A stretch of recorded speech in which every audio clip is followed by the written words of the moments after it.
A Arábia pré-islâmica, no século VII, era uma terra vasta e árida, fragmentada por lealdades tribais e crenças politeístas. As tribos viviam em constante estado de guerra e rivalidade, com a lei do mais forte ditando a sobrevivência. Em Chamares. Nesse cenário de desordem e idolatria, nasceu um homem destinado a mudar o curso da história, Maomé ibn Abdullah. Ele nasceu no ano de 570 D.C., conhecido como o Ano do Elefante, na proeminente tribo dos Quraishitas. Órfão desde tenra idade, Maomé foi primeiro cuidado por seu avô, Abd al-Muttalib, e depois por seu tio, Abu Talib. Desde jovem, ele se destacou por sua integridade, honestidade e caráter nobre. Sua reputação era tão impecável que ele ficou conhecido entre seu povo como Al-Amin, o confiável, e Al-Sadiq, o veraz. Como comerciante, ele viajou em caravanas para a Síria, entrando em contato com diferentes culturas e religiões, incluindo o judaísmo e o cristianismo. Essas experiências ampliaram sua visão de mundo e aprofundaram suas reflexões sobre a natureza de Deus e o propósito da vida. Aos 25 anos, ele se casou com Khadija, uma rica e respeitada viúva comerciante que era 15 anos mais velha. Khadija foi sua maior apoiadora, confidente e a primeira pessoa a acreditar em sua missão profética. Por volta dos 40 anos, Maomé começou a buscar solidão e meditação nas montanhas ao redor de Meca. Ele frequentemente se retirava para uma caverna no Monte Hira, onde passava dias em oração e contemplação. Foi em uma dessas noites, durante o mês do Ramadã, que ele recebeu a primeira revelação divina. O anjo Gabriel, Jibril, apareceu-lhe e ordenou: Aikra, lê. Aterrorizado e maravilhado, Maomé respondeu que não sabia ler. O anjo repetiu a ordem 3 vezes, e então revelou os primeiros versículos do Alcorão.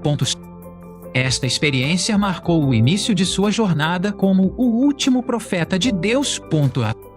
Inicialmente, ele compartilhou sua experiência apenas com sua esposa Khadija e um pequeno círculo de amigos e familiares. A mensagem central era revolucionária: a existência de um único Deus, Alá, a rejeição de todos os ídolos e a necessidade de justiça social. Após 3 anos de pregação privada, Maomé recebeu a ordem divina para tornar sua mensagem pública. Ele se postou no Monte Safa e advertiu seu povo sobre a idolatria e as consequências de seus atos. A reação da elite quraishita, que administrava o lucrativo comércio de ídolos da Kaaba, foi de hostilidade imediata. Eles viram a mensagem de Maomé como uma ameaça direta a seu poder, riqueza e tradições ancestrais. A perseguição aos primeiros muçulmanos começou, variando de ridicularização e abuso verbal a tortura física brutal. Os mais vulneráveis, como escravos e os pobres, sofreram as piores atrocidades. Apesar da perseguição, o número de seguidores continuou a crescer, atraídos pela pureza da mensagem e pelo exemplo do profeta. Para escapar da tortura, um grupo de muçulmanos migrou para a Abissínia, atual Etiópia, onde um justo rei cristão lhes ofereceu asilo. A firmeza dos muçulmanos diante da adversidade apenas aumentou a frustração dos quraishitas. Em resposta, eles impuseram um boicote social e econômico total a Maomé e seu clã, os Banu Hashim. Por 3 anos, eles viveram em condições de extrema fome e privação, mas se recusaram a abandonar o profeta. O ano de 619 D.C. ficou conhecido como o Ano da Tristeza. Nesse ano, Maomé perdeu sua amada esposa Khadija e seu protetor tio Abu Talib, seus 2 maiores pilares de apoio. Sem a proteção de Abu Talib, a perseguição em Meca tornou-se insuportável. Maomé viajou para a cidade de Taif em busca de apoio, mas foi recebido com zombaria e violência. ferido e sangrando. Ele se refugiou em um jardim e fez uma oração comovente a Deus, expressando sua fraqueza, mas não sua desesperança. Foi durante este período sombrio que ocorreu a milagrosa jornada noturna a Isra e Mira. Em uma única noite, Maomé foi transportado de Meca para Jerusalém e, de lá, ascendeu aos 7 céus. Nesta jornada, ele se encontrou com profetas anteriores, como Abraão, Moisés e Jesus, e falou diretamente com Deus. Este evento fortaleceu imensamente sua fé e lhe deu a certeza da vitória final de sua missão. Enquanto isso, a mensagem do Islã alcançou a cidade de Yatrib, mais tarde Medina, a cerca de 450 quilômetros ao norte de Meca.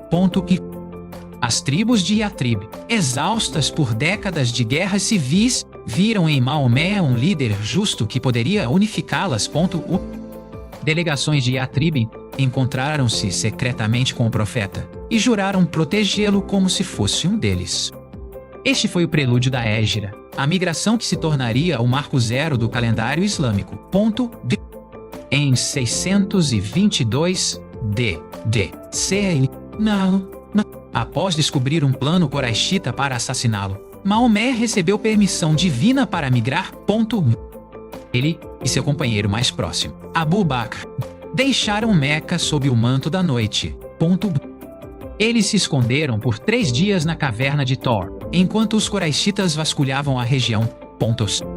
A chegada de Maomé a Yatrib foi um momento de alegria e celebração indescritível. A cidade foi renomeada para Madinat al-Nabi, a cidade do profeta, ou simplesmente Medina. A primeira ação do profeta foi construir uma mesquita, que serviria como centro comunitário, escola e local de culto. Ele então estabeleceu a Constituição de Medina, um pacto inovador que unia as diferentes comunidades da cidade. Este documento garantia liberdade religiosa e direitos iguais para todos os cidadãos, incluindo as tribos judaicas, em troca de lealdade mútua. Foi a primeira constituição escrita da história a estabelecer um Estado pluralista. O profeta também criou um sistema de fraternidade entre os migrantes de Meca, Muhajirun, e os habitantes de Med, Ansar. Cada família Ansar adotou uma família Muhajirun, partilhando tudo o que tinham e forjando laços mais fortes que o sangue. No entanto, a ameaça de Meca persistia. Os coraixitas, furiosos com a fuga do profeta, confiscaram as propriedades dos muçulmanos e planejavam atacar Medina. Isso levou a uma série de batalhas defensivas cruciais para a sobrevivência da nova comunidade. A Batalha de Badr, 624 d.C., foi a primeira grande confrontação. Com apenas 313 homens, os muçulmanos enfrentaram um exército coraixita de 1000 guerreiros e alcançaram uma vitória milagrosa com a ajuda divina. A Batalha de Uhud, 625 d.C., foi uma dura lição sobre as consequências da desobediência. A vitória inicial quase se transformou em derrota completa quando um grupo de arqueiros desobedeceu às ordens do profeta e o próprio Maomé foi ferido. A Batalha da Trincheira, 627 d., demonstrou a genialidade estratégica e a unidade da comunidade.